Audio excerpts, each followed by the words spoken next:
Hi, I'm Mike Holby, President and CEO of the RAB, and welcome to Radio on Main Street, the podcast all about radio. We recently attended the annual NAB Show in Las Vegas. Over a 5-day period, this convention brought together over 61,000 attendees, many close friends of the RAB. The buzz around the exhibit floor and sessions, well, it was very high. Some of the key takeaways included the continuing excitement around innovation, of course, sales, recruitment, marketing, and back to technology, AI. RAB's immediate past CEO, Erica Farber, and I had the opportunity to sit down with some thought leaders from our industry, and we talked about their plans for the future. A big thanks to Enco and Benstown for allowing us to record live in their exhibit booth every day of the convention.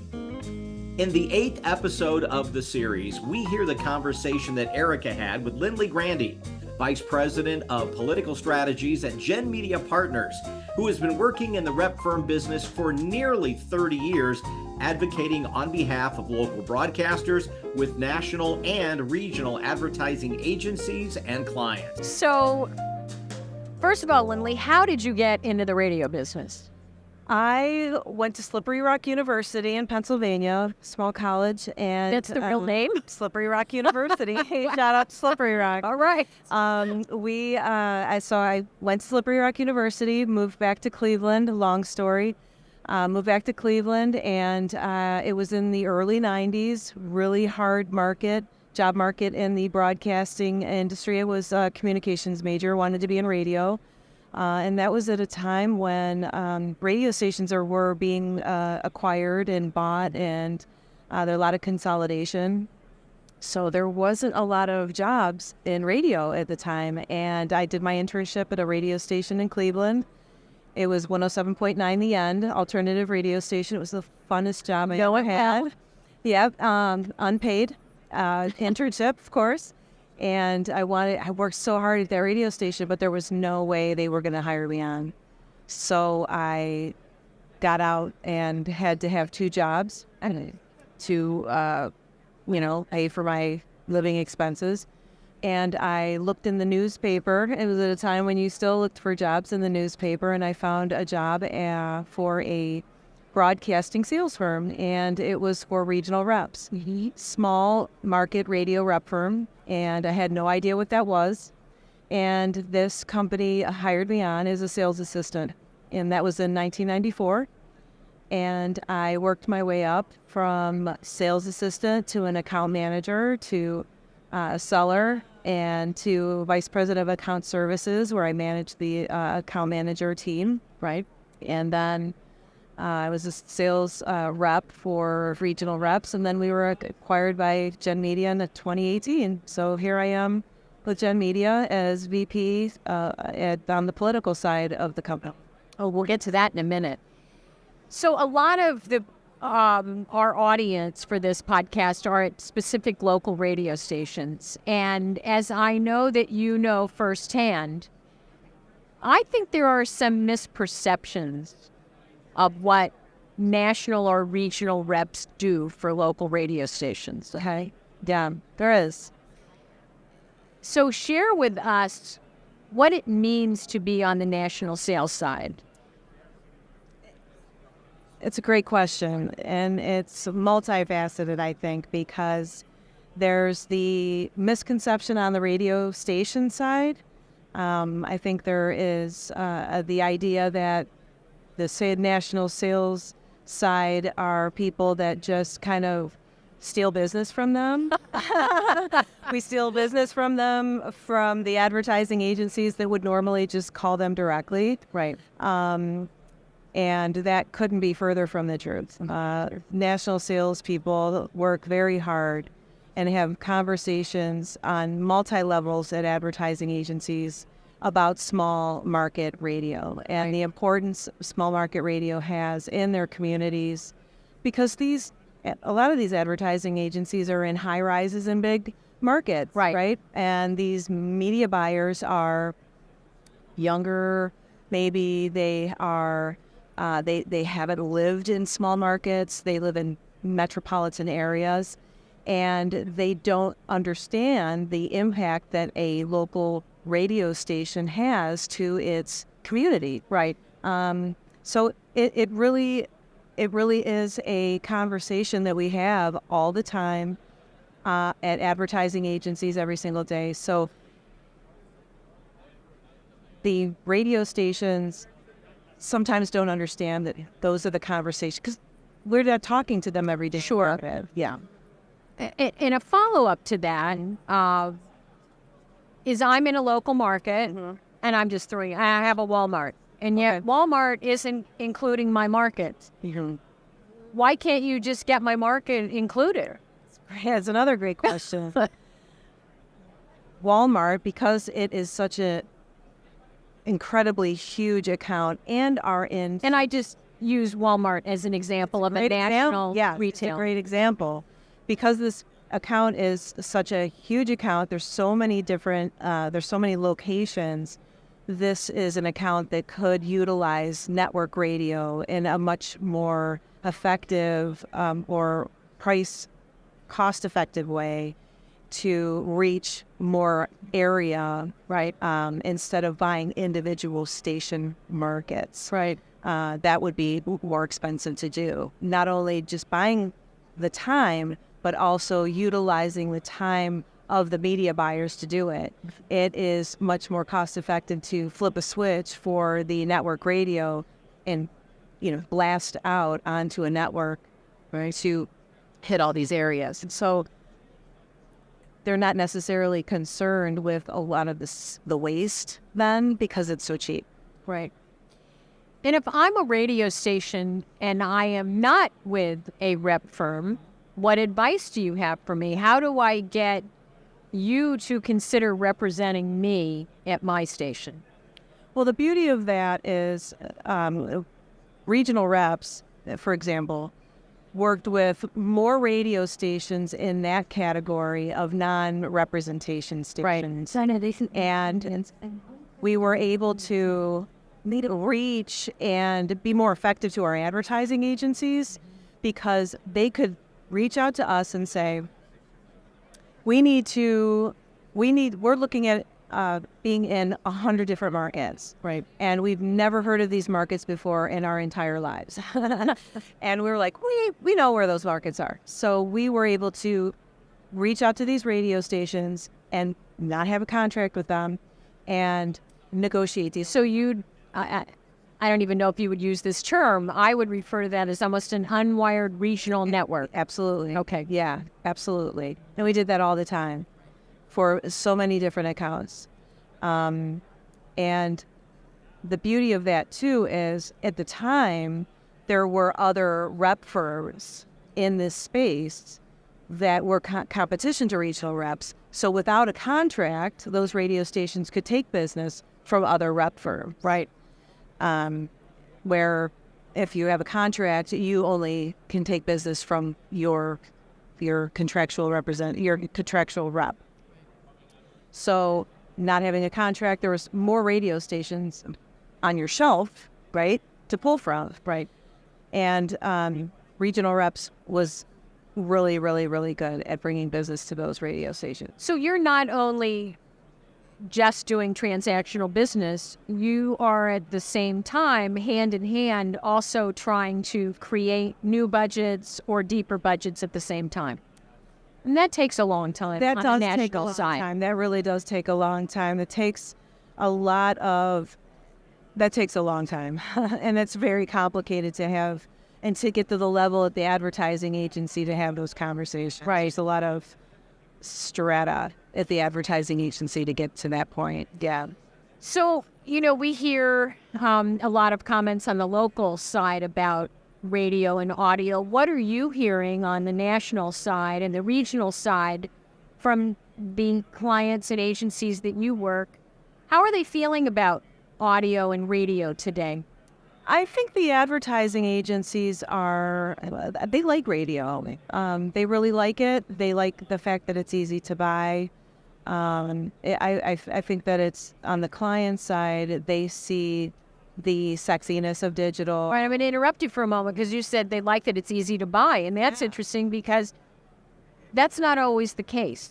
And do they think that it's easy to buy because they have someone like you?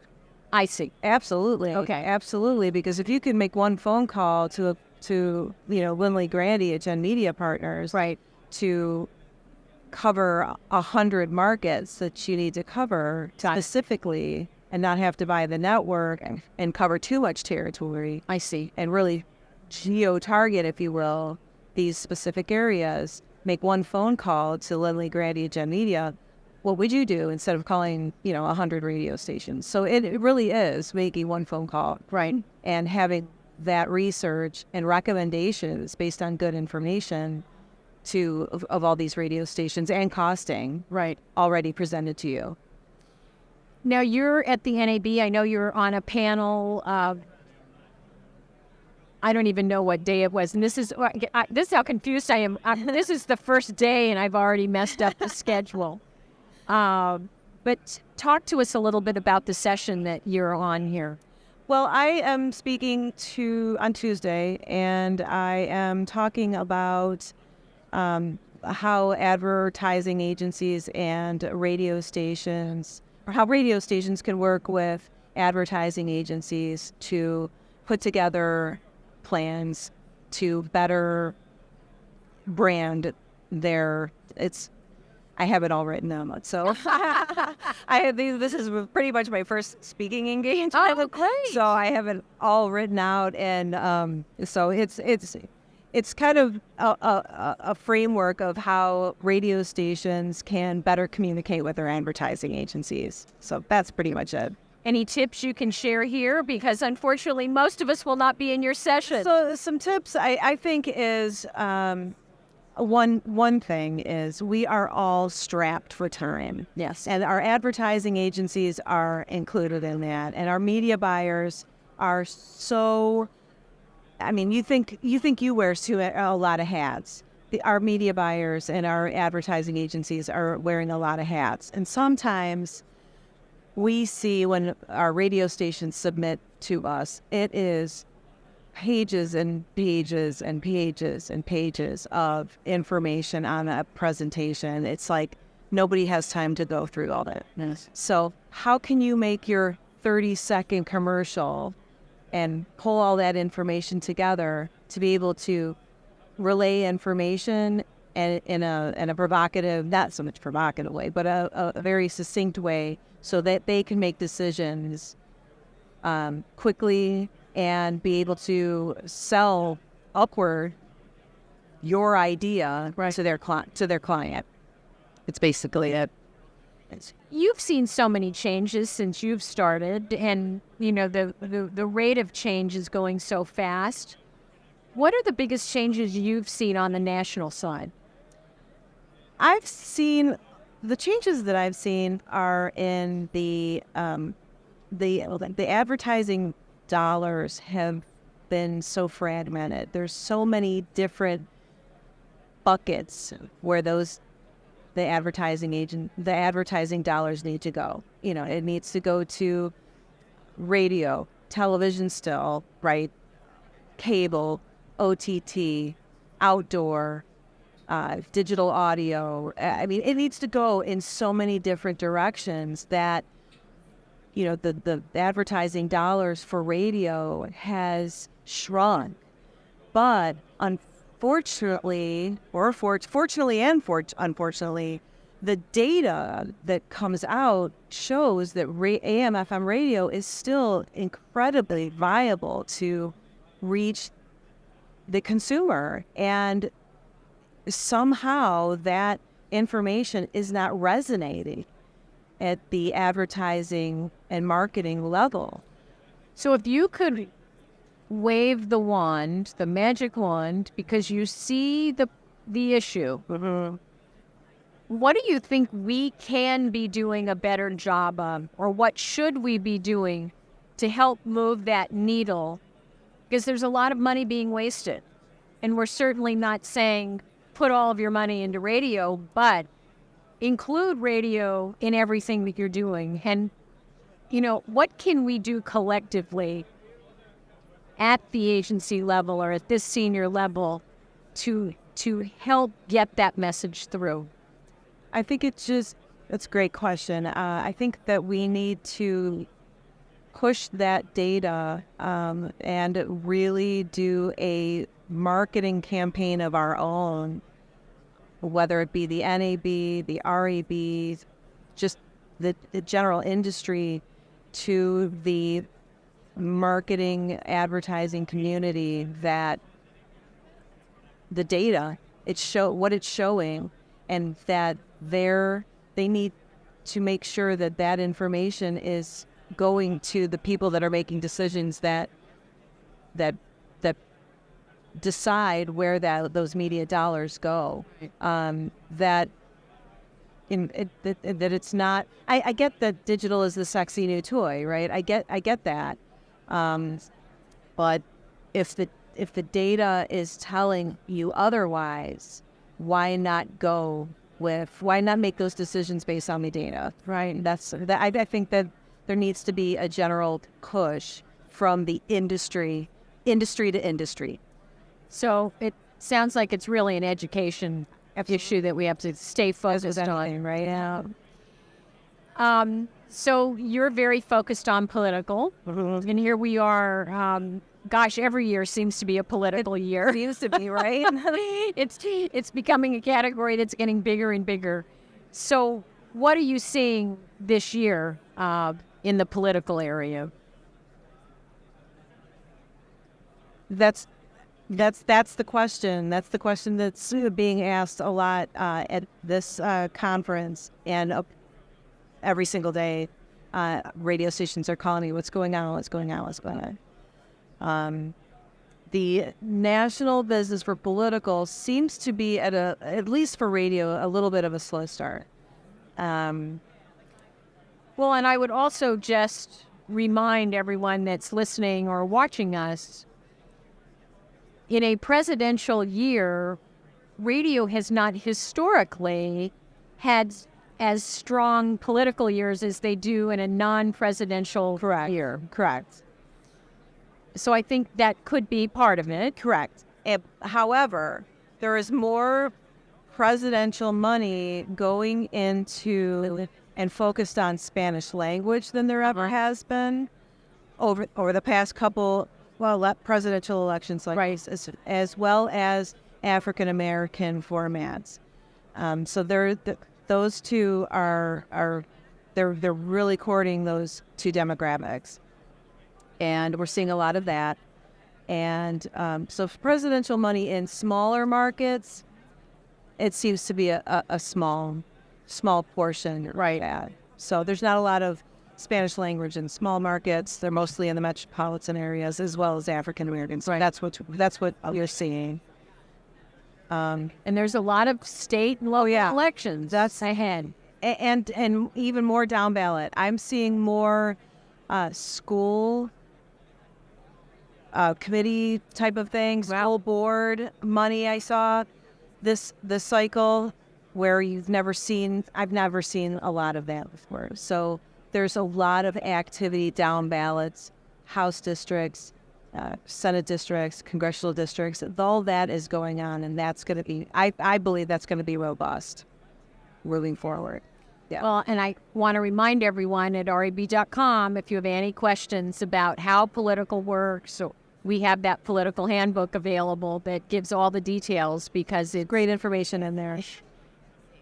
You know firsthand, it's not just taking an order. There's so many things that you have to do, and it affects radio stations' licenses. So we have to be right on top of it and take this very seriously. Incredibly serious, and we need to make sure that radio stations, we're having conversations with stations all the time about making sure they have their information up on the FCC public file. Yes. And people are going, the campaigns are going to those public files all the time. Advertising agencies are going to that public file.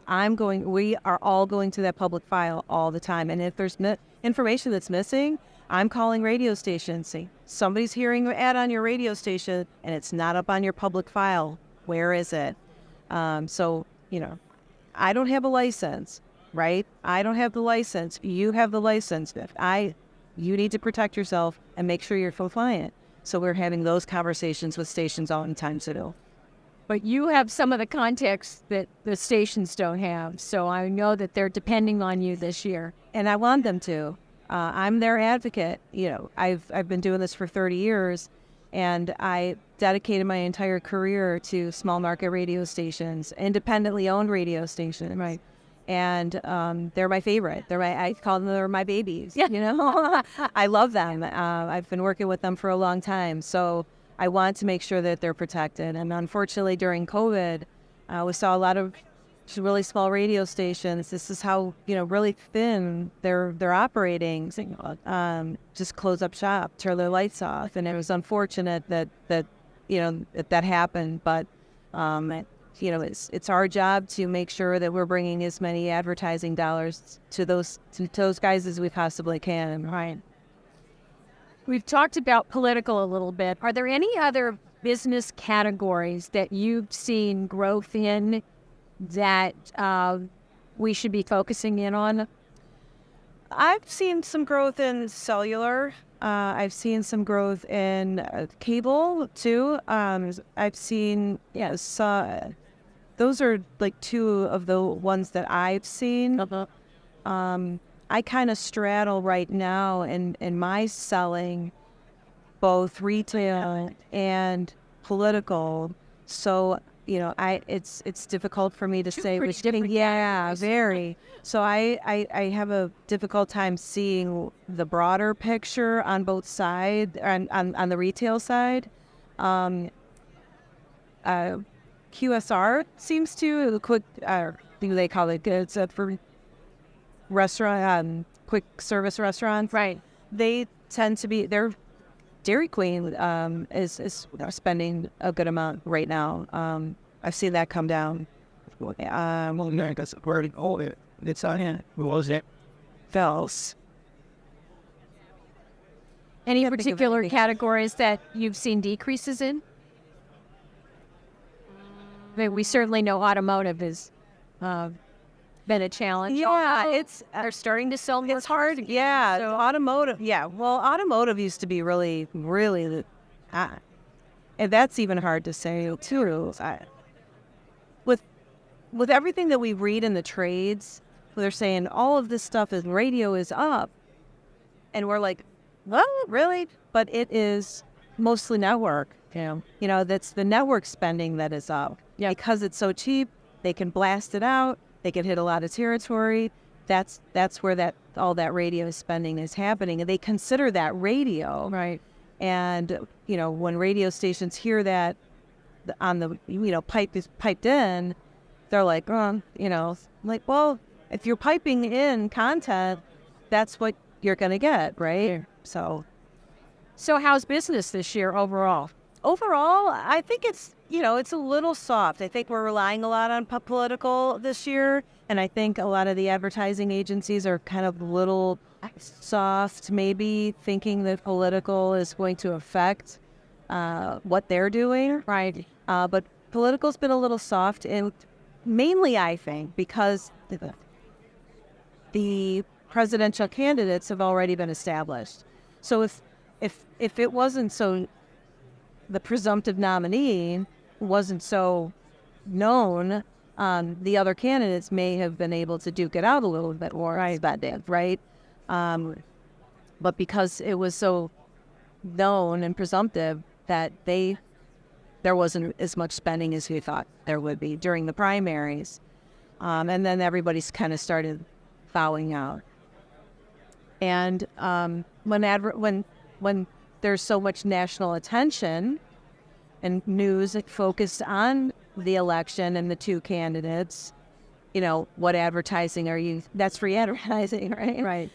But there's a lot of spending coming down for the down ballot, so the congressional districts, House districts. So that's starting to heat up, as always, the most spending is done in October, November, and into December, and that's when it becomes a flurry of spending. Right. So, in 2020, we thought, when COVID happened, all the retail business pulled out, and we were like, oh, what's going to happen? And then political just ramped up and saved the day. Right. And it was the best political cycle I've in memory.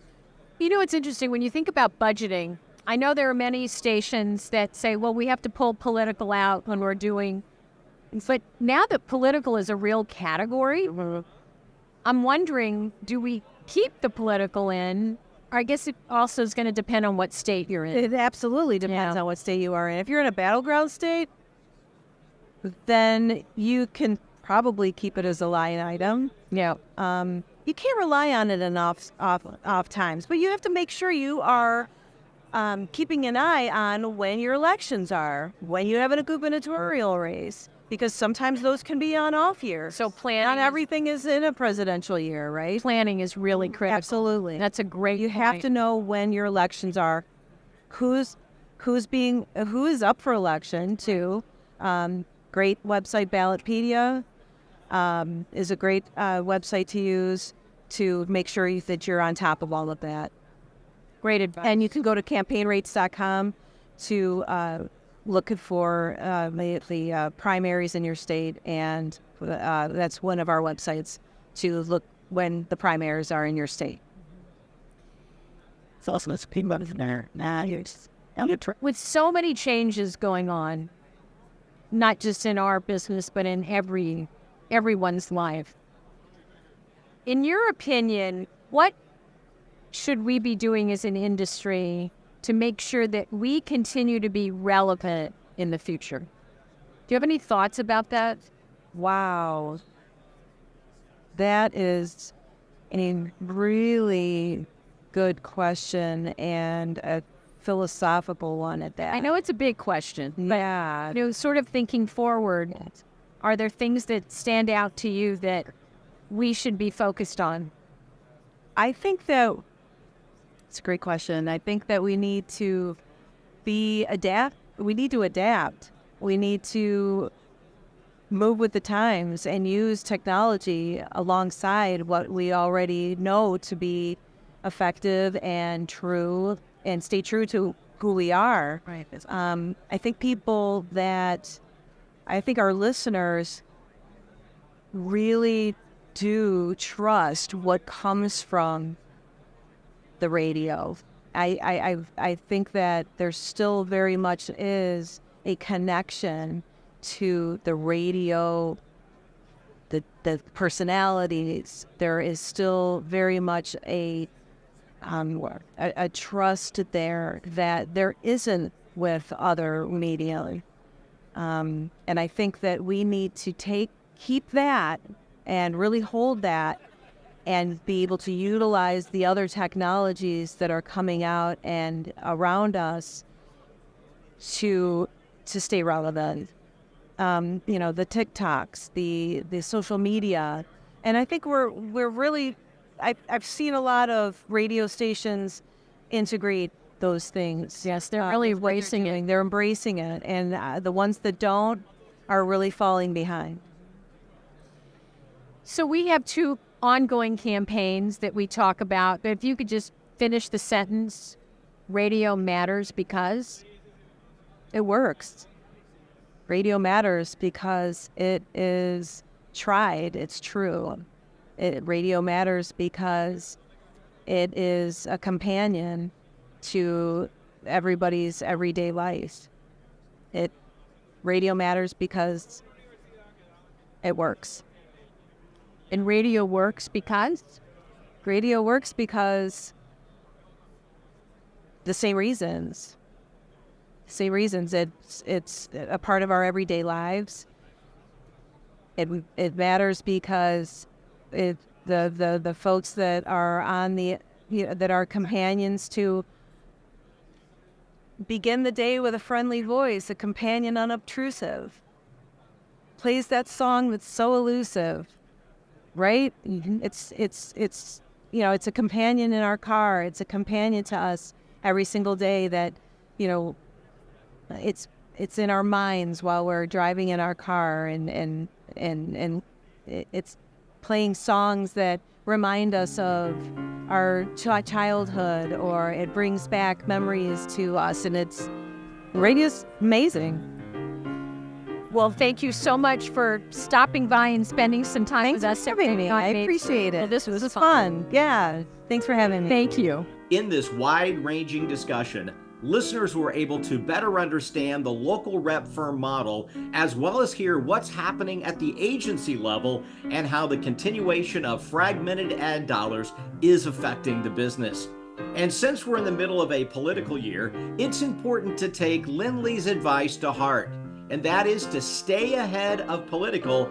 Doing your homework is very important, knowing what's happening locally, because there is a tremendous opportunity down ballot, which is the theme that we heard over and over again at the convention in Vegas. If you'd like to learn more about radio and its many benefits, we invite you to visit us at rab.com, or you can email us directly at askrab@rab.com. Until next time, it's Radio on Main Street.